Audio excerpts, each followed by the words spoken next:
At this point, we've developed a pretty good understanding of how the NextGen stats team uses machine learning to create advanced statistics. Now we want to zoom in on a specific stat and take a look at the technical details that make it work.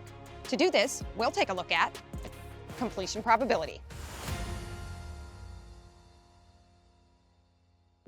Let's talk about completion probability. How did this stat come to be and what is it?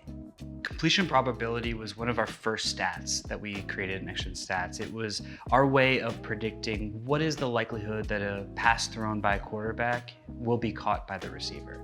The idea was, how can we take these data points that we can calculate from player tracking data, stats like air yards, how close was the coverage to the receiver, where was the receiver located on the field? All of these inputs are affecting the likelihood and the difficulty of the pass, and so we built completion probability to estimate that probability. Why is this more valuable than the traditional type of statistics that were available? Prior to the completion probability model, a quarterback might have a stat line of 15 for 20, but we don't really know how difficult those passes were, and so there wasn't a good gauge on how talented or how accurate a quarterback was. This one was a lot of back and forth with the analysts. They're looking at play after play. They have the domain knowledge to know what is a hard pass, what makes it a hard pass. And it's a discussion of like, okay, explain to me why that was a hard pass. While the quarterback was running towards the sideline at like 8 miles per hour and throwing it across his body. Or, man, that targeted receiver had 3 defenders around him. So you kind of do that discussion back and forth and you're like, okay, let's turn these into features. So this is the step of feature engineering. In machine learning, features are the measurable properties or attributes used to train a model. Feature engineering is the process of creating and refining those inputs so the model can learn patterns that improve prediction accuracy. It often involves cleaning raw tracking data, combining variables, or transforming physical measurements into features that better represent real-world dynamics. For example, converting raw XY coordinates into relative distances or angles.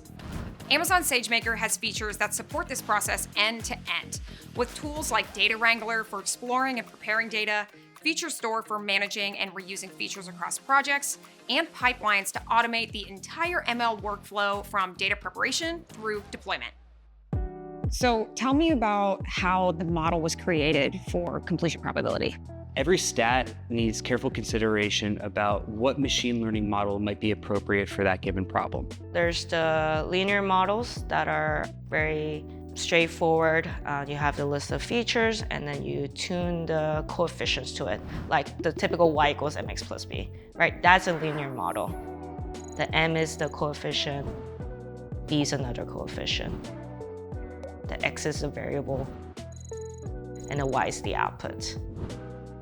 And then you could become more complex than that and do a tree base where that one feature gets utilized in various decision trees. And so there's more complexity to it. You could derive more nonlinear relationship between the features. And then you kind of move on to the deep neural network, convolutional neural network. That's like the bread and butter of how everything started. It's just basically a lot of y equals mx plus b across all the different features and all interconnected. But at the end of the day, these are all coefficients. For completion probability, the NFL is using a machine learning algorithm called XGBoost. XGBoost builds a series of decision trees that learn from each other's errors, capturing complex, nonlinear relationships in the data. It's fast and well-suited for real-time inference in systems like NextGen Stats. With completion probability, it was very important that we don't go past the XGBoost model because we wanted the metric, the final probability, to make sense from a human eye. And that's why it was important for us to keep it as a simpler tree-based model, complex enough that we don't have to, fine-tune each, parameters, but not so complex like a deep neural network where it's a black box and you can't quite explain to the user why that was a hard catch, why the model thought it was 20% completion probability. Check out the next episode where we'll see how it's deployed into production at scale and what it takes to keep a live system like this running during every NFL game.